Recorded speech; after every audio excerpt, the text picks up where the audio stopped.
Action movie তো অনেক দেখেছো, কিন্তু আজ যে মুভিটা এক্সপ্লেইন করতে যাচ্ছি সেটা হতে চলেছে তোমার লাইফের সেরা হ্যান্ড কমব্যাট মুভি। এক রুথলেস পুলিশ অফিসার যে কিনা খালি হাতেই যে কারো হাড়গোড় গুড়িয়ে দিতে পারে। তার ফাইটিং স্টাইল যে কি অস্থির লেভেলে তা বলে প্রকাশ করা যায় না। কিন্তু একদিন তার এই ড্যাম কেয়ার অ্যাটিটিউডের কারণে হংকংয়ের ড্রাগ মাফিয়া 3 ভাই নেমে পড়ে তাকে শেষ করতে। আর এখানে শুরু হয় কড়া লেভেলের ইঁদুর বেড়াল খেলা। স্কুলে পড়ার সময় এই মুভি যে কতবার টেনে টেনে দেখেছি তার কোনো ইয়াত্তা নেই। মুভিতে মডার্ন মার্শাল আর্ট আর অ্যাকশনের এমন এক দুর্দান্ত কেমিস্ট্রি দেখানো হয়েছে যে 2026 সালে দেখলেও তুমি ঘুণাক্ষরও টের পাবে না যে এটা 2007 সালের মুভি। তো তোমাদেরকেও সেই ফিল দিতে হাজির হয়ে গেলাম জনি ইয়েনের ফ্ল্যাশ পয়েন্ট মুভির এক্সপ্লেনেশন নিয়ে। তো চলো শুরু করা যাক। মুভি শুরুতেই আমরা হংকং পুলিশের রাফ অ্যান্ড টাফ ইন্সপেক্টর মা জুনকে একটা কথা বলতে শুনি। সে নিজেই নিজেকে প্রশ্ন করছে যে আমি কি কখনো নিরপরাধ মানুষদের শাস্তি দিয়েছি? একজন পুলিশ অফিসার হিসেবে আমার দায়িত্ব হলো অপরাধীদের শাস্তি দেওয়া, আর আমি শুধু আমার দায়িত্ব পালন করেছি। এখানে আমার ভুলটা কোথায়?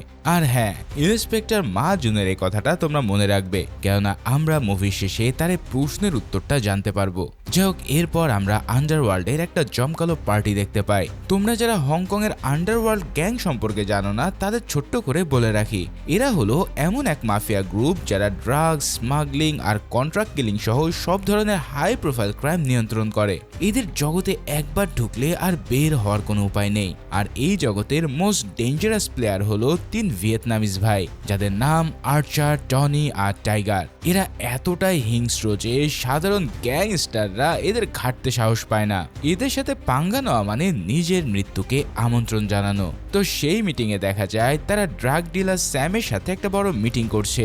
স্যাম তাদের জানায় যে এটা একটা বড় শিপমেন্ট, তাই তাদের হাতে একদম সময় নেই। সেই সাথে সাথে সে আরো বলতে থাকে ভিয়েতনামে মাল পাঠানোর সময় কোনো ঝামেলা হওয়া চলবে না, একদম পারফেক্ট ভাবে তোমাদেরকে শিপমেন্ট করতে হবে। এই সব কথাবার্তা শুনে সেই গ্যাংস্টারের বড় ভাই আর্চার তাকে আশ্বস্ত করে বলে যে এই বিষয়ে তাকে টেনশন করতে হবে না, কেননা তারা ভিয়েতনামের অলি গলি সব ভালো করেই চেনে, আর এই কাজের জন্য তাদের যে পারফেক্ট আর কেউই নেই।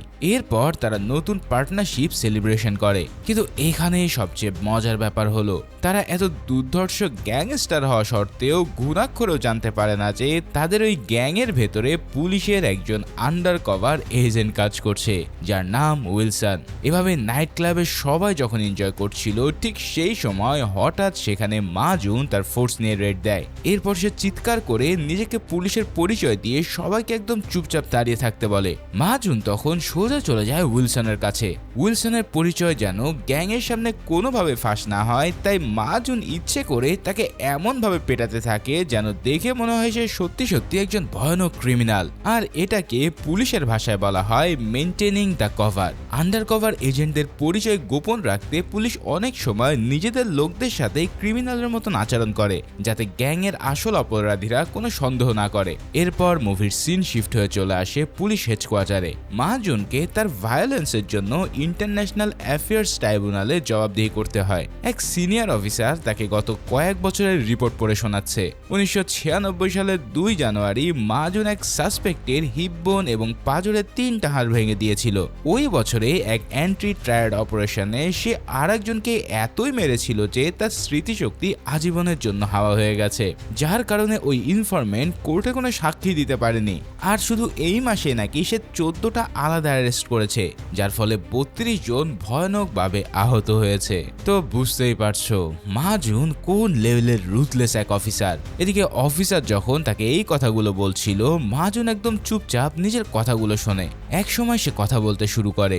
সে জানায় যে এই শহরকে নিরাপদ রাখতে তার যা করতে হয় সে তাই করবে, কিন্তু তাদের এই ট্রাইব্যুনালের কাছে মনে হয় সেটার কোনো মূল্যই নেই। তখন সেখানকার এক অফিসার বিরক্ত হয়ে বলে যে তোমার অ্যারেস্ট রেকর্ড অনেক ভালো, তোমার ডিটেকশন রেটও হাই, কিন্তু আমাদের তো দেখতে হবে যে তুমি সঠিক প্রসিডিউর ফলো করছো কিনা। এই সব শুনে মা জুন হেসে বলে দিস ইজ আ জোক। সে এখানে প্রায় 1 ঘন্টা ধরে বসে আছে, আর এর চেয়ে বাইরে গিয়ে আসল খারাপ মানুষগুলোকে ধরা কি তার কাজ নয়? ভাইরে ভাই, এই জুন যে কতটা ভয়ানক পুলিশ অফিসার তা একটু হলেও হয়তো বুঝতে পারছো, কিন্তু সামনে যে আরো কত ভয়ঙ্কর সব কাজ অপেক্ষা করছে তার জন্য মেন্টাল প্রস্তুতি নিতে থাকো। যাক, এদিকে আন্ডারওয়ার্ল্ডে শুরু হয়ে গেছে আর এক খেলা। গলফ কোর্সে ড্রাগ ডিলার স্যামের লোকজনের সাথে সেই 3 মাফিয়া ভাইয়ের ঝামেলা শুরু হয়। স্যামের লোকেরা এসে আর্চারকে হুমকি দিয়ে বলে, তোমাদের কথা ছিল আমাদের ড্রাগসের শিপমেন্ট 2 মাসের মধ্যে করা, কিন্তু 2 মাস ইতিমধ্যে পার হয়ে গেছে। আমার ক্লায়েন্ট ভিয়েতনামে অপেক্ষা করছে, তাই আমি কোনো মিথ্যা শুনতে চাই না, ফলে আমার $8 মিলিয়ন এখনই ফেরত দাও। এই সব শুনে আর্চার তখন জানায় যে আবহাওয়া খারাপ ছিল আর এতে কারোর হাত নেই। তারা চাইলে বিমানে পাঠাতে পারত, কিন্তু তারা তো সেটা রিস্ক নিতে চায়নি, তাই তাদের এখন ধৈর্য ধরা ছাড়া আর কোনো উপায় নেই। এবার স্যামের লোকেরা তখন রেগে গিয়ে বলে, আমরা টনির সাথে কথা বলতে চাই, সে কোথায় লুকিয়ে আছে বলতো। এখানে বলে রাখি, মেজো ভাই টনি হলো এই 3 ভাইয়ের মধ্যে সবচেয়ে ডেঞ্জারাস আর মাস্টার মাইন্ড। সে আড়াল থেকেই সব কলকাঠি নাড়ে, আর এই $80 মিলিয়ন টাকার লোভে এই 3 ভাই স্যামের সাথে আসলে বিশ্বাসঘাতকতা করেছে। তাদের এই তর্কাতর্কি এক পর্যায়ে শুরু হয় এক ভয়ানক লড়াই। এই ফাইটিং সিনগুলো এতটাই ইউনিক আর স্পেশাল যে এটাকে 2007 সালের মুভি বলে মনেই হয় না। যাই হোক, এরপর মুভির গল্প আবার মাজুন আর উইলসনের কাছে ফিরে আসে। সমুদ্র সৈকতে তারা দুজন গোপনে দেখা করেছে। উইলসন প্রচন্ড রেগে আছে মাজুনের উপর। সে জানায় যে সে চাইলেই তাকে শুধু অ্যারেস্ট করতে পারত, তা না করে সে তো তাকে প্রায় মেরেই ফেলেছিল, আর একটু হলেই তো তার হাতটা পুরো ভেঙে যেত। তখন মাজুন নিজেকে ডিফেন্ড করে বলে সবকিছু রিয়েল দেখাতে হয়, ওটা একটা ডেঞ্জারাস সিচুয়েশন ছিল, আর সে একবার শুরু করলে সহজে থামতে পারে না। এছাড়াও সে বলে, তুমি কি চেয়েছিলে আমি তোমার কাভারটা ব্লো করে দিই? এটাকে আননেসেসারি ফোর্স বলে না, তুমিও একজন পুলিশ, বড় হও। উইলসন এটা শুনে বলে যে সে আর এই গুপ্তচর জীবন সহ্য করতে পারছে না। এরপর আক্ষেপে সুরে জানায় যে মাজন তো তার উপরে কোনো বিশ্বাসই করে না। এখানে মাজন পরিষ্কার জানিয়ে দেয় যে না, সে তাকে বিশ্বাস করে না, আর ইন্টারনাল অ্যাফেয়ার্সও তাকে ওভাররুল করেছে। আর তার এই এগ্রেসিভ মেন্টালিটির কারণে তাকে মূলত ডিউটি থেকে বাদ দিয়ে পুলিশের মিউজিশিয়ান টিমে শিফট করা হয়েছে, অর্থাৎ এখন থেকে কেসের সাথে তার আর কোনো সম্পর্ক নেই।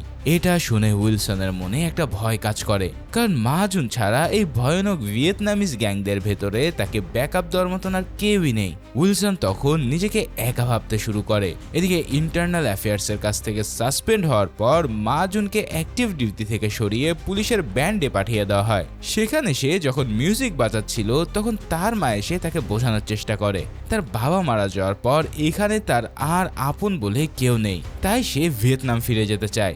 এরপর তার মা সেখান থেকে চলে যাওয়ার সময় তাকে শেষবারের মতন একটা উপদেশ দেয়। সে বলে, জীবন রক্ষা করাটাই আসল, কিন্তু সম্ভব হলে তুমি তোমার রাগটা নিয়ন্ত্রণ করো।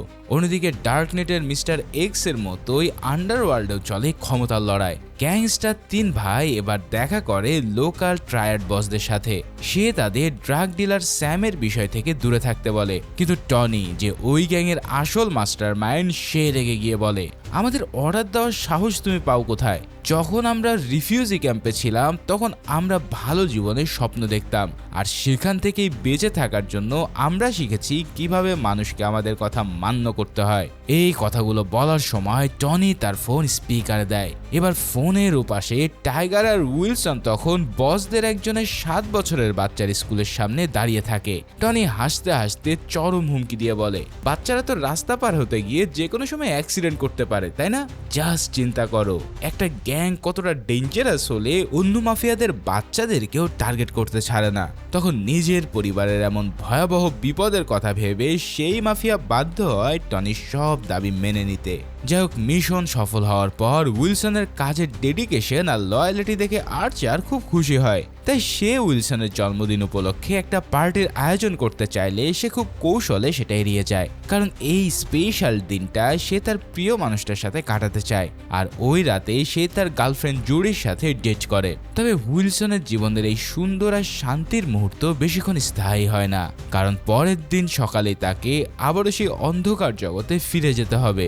সকালে একটা পার্কিং লটের ভিতরে টাইগার স্যামদের লোকের একজনকে পশুর মতন ছুরি দিয়ে কোপাতে থাকে। মারের চোটে লোকটার পুরো শরীর ভেসে যাচ্ছিল।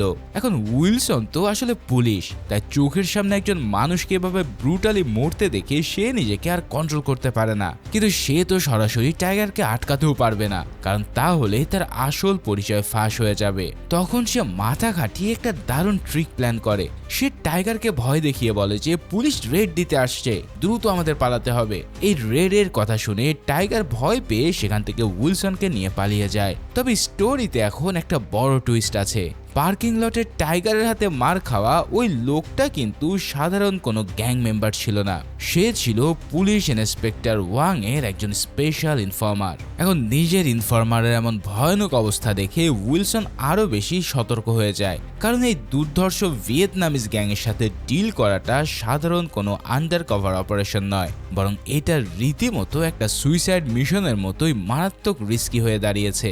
কিন্তু এই দুর্ধর্ষ গ্যাংটাকে হাতে নাতে ধরতে হলে তো সাধারণ পুলিশ দিয়ে কাজ হবে না, এর জন্য মা জুনের মতন একটা ডেয়ার ডেভিল পুলিশ দরকার। তাই তো আর কোনো উপায় না দেখে ক্যাপ্টেন বাধ্য হয় মা জুনকে ডিউটিতে ফিরিয়ে আনতে, আর এই মিশনে মা জুনের সাথে যোগ দেয় উইলসন। ক্যাপ্টেন তাদের পরিষ্কার ওয়ার্নিং দিয়ে বলে যে এবার কিন্তু সবকিছু একদম আইনের নিয়মেই হতে হবে, কোনো ধরনের অ্যারোগেন্সি বা উল্টাপাল্টা করা যাবে না। যাই হোক, এরপর মা জুন তার সেই পুরানো ডিয়ার ডেভিল ফর্মে ফিরে আসে। এই গ্যাংটাকে ধরার জন্য সে একটা মাস্টার প্ল্যান তৈরি করে। সেই অনুসারে সে গোপন সূত্রে জানতে পারে যে খুব শীঘ্রই ওই গ্যাংদের মায়ের জন্মদিনের একটা বিশাল পার্টি হতে যাচ্ছে, আর এই ইভেন্টটায় পুলিশদের জন্য ওই গ্যাংস্টারদের সবাইকে একসাথে ধরার বড় সুযোগ। আর হ্যাঁ, পুলিশ কিন্তু শুধু এই পার্টির ভরসায় বসেছিল না, কেননা টনি এর আগে যে মাফিয়া বসদের হুমকি দিয়েছিল, পুলিশের টিম গোপনে তাদের সাথেও কন্ট্যাক্ট করে একটা বড় ডিল করেছে। পুলিশ তাদের অফার দেয় যে তারা যদি কোর্টে গিয়ে টনির গ্যাংয়ের বিরুদ্ধে সাক্ষী দেয় তাহলে পুলিশ তাদের ফুল প্রোটেকশন দেবে, যার ফলে এতে করে অপারেশনটা হবে আরো স্ট্রং, আর তারা চারিদিক থেকে পুরো গ্যাংটাকে রীতিমতো ক্যাপচার করতে পারবে। এভাবে প্ল্যান করতে করতে অবশেষে সেই বহুল কাঙ্ক্ষিত জন্মদিনের রাত চলে আসে। একটা বিশাল রেস্টুরেন্টে একদম রাজকীয় জাঁকজমক আয়োজনে চলছে পার্টি। এদিকে উইলসনের তো আন্ডার কভার পরিচয় ওই গ্যাংয়ের একজন, তাই সেও খুব স্বাভাবিকভাবে ওই পার্টিতে উপস্থিত থাকে, কিন্তু বাইরে স্বাভাবিক দেখালেও ভেতরে ভেতরে ঠিকই সে পুলিশের কাছে সব ইনফরমেশন পাস করতে শুরু করে। এদিকে পার্টিতে আর্চার আর টাইগার খুব আদর করে তার মাকে নিজের হাতে খাওয়াচ্ছিল, কিন্তু এই তিন ভাইয়ের মধ্যে সবচেয়ে ধুরন্ধর হলো টনি। তার শকুনের চোখ চারিদিকে স্ক্যান করতে থাকে, কারণ আন্ডারওয়ার্ল্ডের কোনো বসই তখনও পার্টিতে এসে পৌঁছায়নি। চারিদিকের এই অস্বাভাবিক নীরবতা আর শূন্যতা দেখে টনির বুঝতে একদম বাকি থাকে না যে ডালমে কুছ কালা হ্যায়, নিশ্চয়ই কোথাও কোনো বিশাল গন্ডগোল হয়েছে, যার কারণে সে মুহূর্তের মধ্যেই পুরো পরিস্থিতি স্ক্যান করে ফেলে এবং সাথে সাথে তার ভাইদের সেখান থেকে পালানোর সিগন্যাল দেয়। কিন্তু ঠিক পালানোর আগে উইলসনের দিকে টনি এমন এক ভয়ানক দৃষ্টি দেয় যে ওই চাহনি দেখলে মনে হবে উইলসনের আসল পরিচয় হয়তো এখনই ফাঁস হয়ে যাচ্ছে। তো প্রশ্ন হচ্ছে, উইলসন কি পারবে এই যাত্রায় নিজেকে আন্ডারকভার রাখতে? টনির এই প্রেজেন্স অফ মাইন্ড আর সিদ্ধান্ত নেওয়ার ক্ষমতা প্রমাণ করে যে সে কতটা ধুরন্ধর আর ভয়ঙ্কর অপরাধী। পরিস্থিতি আঁচ করতে পেরে সে এক মুহূর্ত দেরি না করে সেখান থেকে পালানোর সিদ্ধান্ত নেয়। আর্চার তাদের বয়স্ক মাকে নিয়ে একটা গাড়িতে করে নিরাপদ আশ্রয়ের দিকে রওনা দেয়। অন্যদিকে টনি আর টাইগার তাদের সব জমানো টাকার ব্যাকআপ নেওয়ার জন্য উইলসনকে সাথে নিয়ে তাদের সেফ হাউসে যেতে থাকে। তো রাতের অন্ধকারে ওই গাড়ির ভেতরে টনি আর টাইগারের মাঝে বসে উইলসন প্রচন্ড নার্ভাস ফিল করতে থাকে। সে খুব সাবধানে নিজের পকেট থেকে ফোন করে ইন্সপেক্টর মা জুনকে তাদের বর্তমান লোকেশন পাঠানোর চেষ্টা করতে থাকে, কিন্তু টনির শকুনের মতন চোখ সেটা এড়ায় না, যার ফলে সে এবার উইলসনের ফোনটা চেক করতে চায়। কিন্তু নিজের আসল পরিচয় ফাঁস হয়ে গেছে বুঝতে পেরে উইলসনের বুক শুকিয়ে কাঠ হয়ে পড়ে, কারণ এই ভয়ঙ্কর খুনিদের হাতে ধরা পড়া মানে সোজা নিশ্চিত মৃত্যু। আর এদিকে টনি তার লাস্ট ডায়াল নাম্বারে ফোন করে একদম চুপ থাকে। ইতিমধ্যে মা জুন ফোন ধরে যখন দেখতে পায় কেউ কথা বলছে না, তখনই সে বুঝতে পারে কিছু একটা হয়েছে। আর এরপরে যখন টনি বলে হ্যালো ইন্সপেক্টর, ঠিক সাথে সাথে উইলসন গাড়ি থেকে এক লাফে বেরিয়ে যায়, কিন্তু বেরিয়ে যেও সে নিজেকে সেভ করতে পারে না, কেননা গাড়ি ব্যাক করে টনি তার উপর দিয়ে চালিয়ে দিয়ে তাকে একদম মুমূর্ষ করে দেয়। এরপর তাকে রক্তাক্ত অবস্থায় উদ্ধার করে কয়েকজন সাইকেলিস্ট হসপিটালে ভর্তি করে ফেলে। সেখানে খবর পেয়ে তার গার্লফ্রেন্ড জুরি কাঁদতে কাঁদতে পাগলের মতো ছুটে আসে। এখন তোমরা তো জানোই, জুরি কখনোই জানে না যে তার ভালোবাসার মানুষটা আসলে পুলিশের একজন স্পেশাল আন্ডারকভার অফিসার। তাই সে হসপিটালের করিডোরে এসে ইন্সপেক্টর মা জুন আর অন্যান্য পুলিশদের উপরে প্রচন্ড রাগ দেখায়। সে পুলিশদের সরাসরি দোষ দেয় যে তাদের কারণে আজ উইলসনের এই অবস্থা। তখন মাহাজুন বাধ্য হয়ে জুডিকে উইলসনের আসল পরিচয় খুলে বলে, আর এই কথা শুনে তো জুডি পুরোই থ বনে যায়। এদিকে উইলসনের এই ভয়াবহ দুর্ঘটনার পর মাহাজুনের তদন্তে একটা বড় মোড় নেয়। সে এবার সরাসরি সেই 3 ভাইয়ের মায়ের কাছে যায় আর তাদের সম্পর্কে আরো কিছু গোপন ও গুরুত্বপূর্ণ তথ্য জানার চেষ্টা করে। কিন্তু সেখানে গিয়ে মাহাজুন এক অদ্ভুত পরিস্থিতির মুখোমুখি হয়, কেননা সে জানতে পারে যে ওই বয়স্ক মহিলার আসলে ডিমেনশিয়া বা স্মৃতিভ্রমের রোগ রয়েছে। এখানে ডিমেনশিয়া হলো এমন একটা মানসিক রোগ যেখানে মানুষ বয়সের সাথে সাথে ধীরে ধীরে তার অতীত স্মৃতি ভুলে যায়, যার ফলে সেই বৃদ্ধা মহিলাটা এখন তার নিজের ছেলেদেরকে পর্যন্ত ঠিকঠাক মনে রাখতে পারে না। নিজের চোখের সামনে একজন অসহায় মায়ের এমন অবস্থা দেখে মাহাজুনের মতন একটা কঠোর মানুষের বুকেও ধাক্কা লাগে। সে ওই বৃদ্ধাকে তাদের পুরাতন বাড়িতে রেখে আসার ব্যবস্থা করে, যেখানে তারা এক সময় রিফিউজি হিসেবে অনেক কষ্টের দিন কাটাতো। আর এই কাহিনী আমাদের বুঝিয়ে দেয় যে এই দুর্ধর্ষ গ্যাংস্টারদের জীবনেও একটা ভয়ানক অতীত লুকিয়ে আছে। এদিকে এই কেসে পুলিশও কিন্তু হাত গুটিয়ে বসে নেই। তারা আর্চারের গাড়িকে ট্র্যাক করে গ্রেফতার করে ফেলে। এছাড়াও কোর্টের নির্দেশে আর্চারের পাসপোর্ট বাজেয়াপ্ত করা হয় আর তার লিগাল ইললিগাল সব ব্যাংক অ্যাকাউন্ট পুরোপুরি ফ্রিজ করে দেওয়া হয়। কিন্তু শুধু অ্যারেস্ট করলেই তো হবে না, আর্চারকে একদম জেলে রাখতে হলে কোর্টে সলিড প্রমাণ আর সাক্ষী দরকার। ফলে এই ডেডলি কেসের প্রধান সাক্ষী হলো উইলসন ও সেই ড্রাগ ডিলার স্যাম। এরই মধ্যে দেখতে দেখতে পার হয়ে যায় 3 মাস। উইলসনের শারীরিক অবস্থা কিছুটা উন্নতি হলেও তার একটা পা চিরতরে পঙ্গু হয়ে যায়। জাস্ট চিন্তা করো, একজন দুর্ধর্ষ আন্ডার কভার পুলিশ যার জীবন কাটত ফিল্ড অ্যাকশনের মাধ্যমে, আর আজ তাকে সেখান থেকে সরিয়ে সেকশনে বা ডেস্কে বসিয়ে দেওয়া হয়। এই কারণে উইলসনের ভিতরটা যেন চরম হতাশা আর ডিপ্রেশনে ডুবে যায়। তো এদিকে উইলসনের এই অবস্থার মাঝেই টনি কিন্তু তার বড় ভাই আর্চারকে বাঁচানোর জন্য এক ভয়ানক মাস্টার প্ল্যান সাজাতে থাকে। সে খুব ভালো করে জানে যে কোর্টে উইলসন আর স্যাম মুখ খুললে আর্চার আর কোনোদিন জেল থেকে বের হতে পারবে না। তাই সে ডিসিশন নেয় যে কোনো মূল্যে এই 2 প্রধান সাক্ষীকে দুনিয়া থেকে সরিয়ে দিতে হবে। এদিকে উইলসন আর জুডির নতুন অ্যাপার্টমেন্টে ইন্সপেক্টর মাহাজুং আর ওয়াং একটা ইলেকট্রিক ম্যাসেজ চেয়ার গিফট হিসেবে নিয়ে আসে। জুডিয়াস সবার জন্য একটা মুরগির রোস্ট অর্ডার করেছিল আর কিছুক্ষণের মধ্যেই সেই অর্ডারটা ডেলিভারি হয়। কিন্তু তারা ঘুণাক্ষরেও জানতো না যে ওই মুরগির পেটের ভিতরে টনির পাঠানো একটা ভয়ানক টাইম বোমা লুকিয়ে আছে। তাই ইন্সপেক্টর ওয়াং যখন সেই ঠান্ডা মুরগিটা ওভেনে গরম করতে যায়, ঠিক তখনই এক বিশাল বিস্ফোরণে পুরো অ্যাপার্টমেন্ট কেঁপে ওঠে। সেই বিকট শব্দে চোখের পলকে প্রাণ হারায় ইন্সপেক্টর ওয়াং।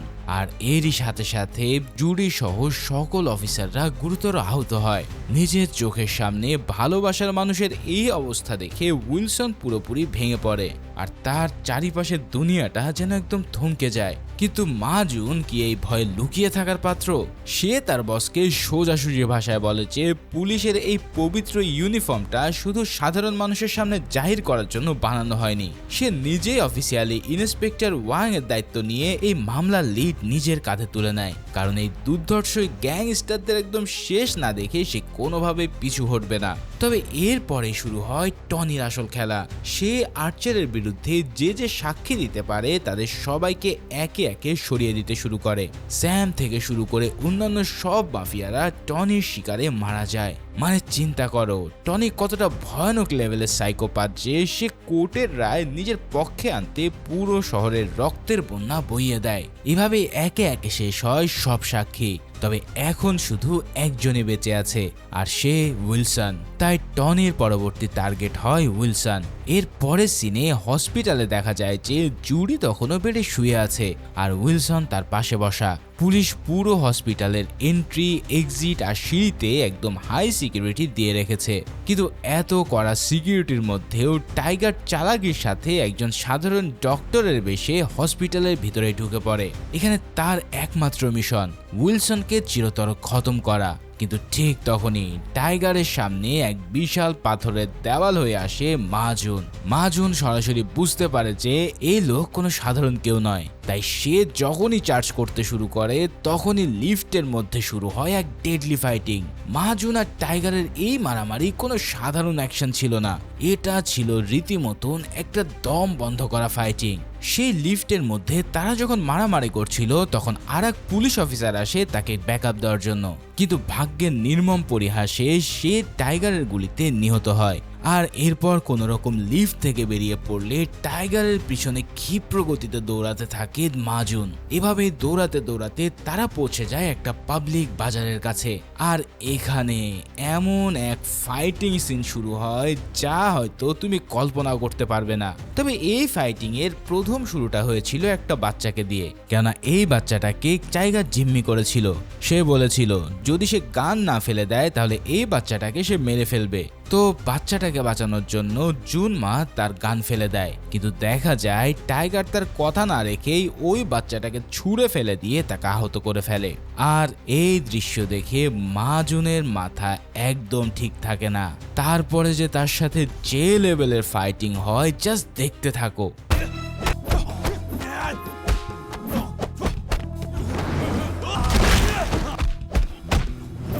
এভাবে চরম লেভেলের ফাইটিং করে ফাইনালি তাকে মারতে মারতে রীতিমতো ভত্তা করে ফেলে দেওয়া হয়। মানে কি আর বলবো, এই লেভেলের রিয়েলিস্টিক ফাইট আমি খুব কমই দেখেছি। সে টাইগারকে এমন ব্রুটাল ভাবে মারে যে সে মারতে মারতে তাকে ওখানে খুনই করে ফেলে। একজন পুলিশ অফিসার হয়ে রুলস ভেঙে এভাবে একটা সাসপেক্ট মেরে ফেলায় মাজুনকে হয়তো বড় আইনি ঝামেলায় পড়তে হবে, কিন্তু ওই মুহূর্তে তার কাছে এই জাস্টিসটাই বেশি ইম্পর্টেন্ট ছিল। এদিকে মাজুন যখন টাইগারের সাথে ডেথ ম্যাচে ব্যস্ত, ঠিক সেই সুযোগটাই কাজে লাগায় টনি। সে হসপিটালের অন্য পাশ দিক দিয়ে ঢুকে সবার চোখের আড়াল থেকে জুডিকে কিডন্যাপ করে নিয়ে যায়। এরপর উইলসন যখন কোর্টে যাওয়ার প্রস্তুতি নিচ্ছিল, ঠিক তখনই তার ফোনে টনির একটা আননোন নাম্বার থেকে কল আসে। টনি তাকে জানায় যে জুডি এখন তার কাছে জিম্মি, তাই উইলসন যদি কোর্টে আর্চারের বিরুদ্ধে একটা শব্দও করে তবে সে জুডিকে টুকরো টুকরো করে কেটে ফেলবে। আর এই সব কথাবার্তা শুনে উইলসনের মাথায় তখন আকাশ ভেঙে পড়ে, কারণ ইতিমধ্যে জুডি ছিল প্রেগনেন্ট আর সে তার প্রাণপ্রিয় মানুষ। একদিকে তার ডিউটি, অন্যদিকে ভালোবাসার মানুষ, যার কারণে সে এক সাইকোলজিক্যাল সিদ্ধান্তে বাজেভাবে আটকে যায়। কিন্তু তারপরেও কোর্টে উকিল যখন উইলসনকে আসল ঘটনা খুলে বলতে বলে, তখন উইলসনের চোখের সামনে শুধু জুডির অসহায় চেহারা ভাসতে থাকে। তাই আর কোনো উপায় না দেখে সে পুরো কোর্টের সামনে মিথ্যে বলে যে তার আসলেই কিছুই মনে নেই। আর এই এক স্টেটমেন্টের কারণে আদালত প্রমাণের অভাবে আর্চারকে নির্দোষভাবে রিলিজ দিয়ে দেয়। তো চোখের সামনে জঘন্য অবিচার দেখে ইন্সপেক্টর মাজুনের মাথা তো পুরো ব্লাস্ট হওয়ার উপক্রম। সে উইলসনের বয়ান বদলে ফেলার আসল রিজনটা ধরে ফেলে। সে বুঝতে পারে টনি জুডিকে কিডন্যাপ করে উইলসনকে ব্ল্যাকমেল করছে, কিন্তু মাজুন তো আর বসে থাকার মতো কোনো পুলিশ নয়। তাই আইনের ফাঁকফোকর দিয়ে ক্রিমিনালরা এই পার পেয়ে যাওয়া সে কিছুতেই মেনে নিতে পারে না, যার ফলে আর্চার কোর্টের বাইরে বের হওয়ার মাত্রই তাকে এমন কেলানো হয় যে সে পুরো ভচকে যায়। এরপরে তার কাছ থেকে ফোন নিয়ে সোজা সে ফোন দেয় টনিকে এবং বলে, তোর ভাইকে যদি বাঁচাতে চাস তাহলে জুডিকে ছেড়ে দে। এরই মধ্যে উইলসনও নিজের জীবনের মায়া ত্যাগ করে জুডিকে বাঁচাতে সেই গোপন আস্তানায় চলে এসেছিল, কেননা সে জানে একা সেখানে যাওয়া মানে একটা সুইসাইড মিশনে পা দেওয়া। এভাবেই শহরের বাইরের এক গ্রামে শুরু হয় এক শ্বাসরুদ্ধকর জিম্মি বিনিময়। একদিকে মাজুন তার বন্দুক আর্চারের মাথার উপরে তাক করে আছে, আর অন্যদিকে টনি ও উইলসন জুডিকে টার্গেট করে রয়েছে। চারিদিকের বাতাস যেন এই মরণপণ মুখোমুখির অবস্থা একদম বরফ হয়ে যাচ্ছে। কিন্তু টনি তো একটা সাইকোপ্যাথ খুনি, সে কিছু না ভেবে হঠাৎ উইলসনের হাত লক্ষ্য করে ফায়ার করে বসে। কিন্তু মাজুন বিন্দু মাত্র ছেড়ে দেওয়ার পাত্র নয়। সেও এক সেকেন্ড দেরি না করে সোজা আর্চারের কানের উপরে গুলি চালিয়ে তার কান উড়িয়ে দেয়। ভাইয়ের এমন অবস্থা দেখে টনি পুরো পাগল হয়ে এলো পাথারে গুলি চালাতে শুরু করে। এই প্রচন্ড গোলাগুলির সুযোগে উইলসন জুডিকে নিয়ে কোনো মতে একটা সেফ হাউসে পৌঁছায়। কিন্তু এই আন্ডার কভার পুলিশের মনের ভিতরে তখন এক অদ্ভুত অপরাধবোধ কাজ করতে থাকে। সে বুঝতে পারে যে মাজুন নিজের জীবনের রিস্ক নিয়ে বাঁচানোর চেষ্টা করছে, তাই নিজের জন্য এমন একজন পার্টনারকে মৃত্যুর মুখে ফেলে আসাটা উইলসনের কাছে বেইমানি। তাই সে জুডিকে রেখে সে আবারও চলে যায় সেই ডেডলি ক্রাইম স্পটে। এদিকে উইলসনের এই ফিরে আসার সিদ্ধান্তটায় পুরো মুভিকে ঘুরিয়ে দেয়। সে মাজুনকে ব্যাকআপ দেয়।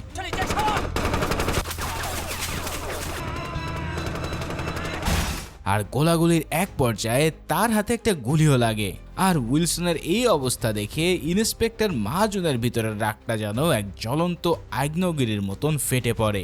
সে টনিকে চিরতরে শেষ করার জন্য একটা পরিত্যক্ত ভবনের দিকে ধাওয়া করে, আর সেখানেই শুরু হয় মুভির সেই আইকনিক ক্লাইম্যাক্স ফাইট।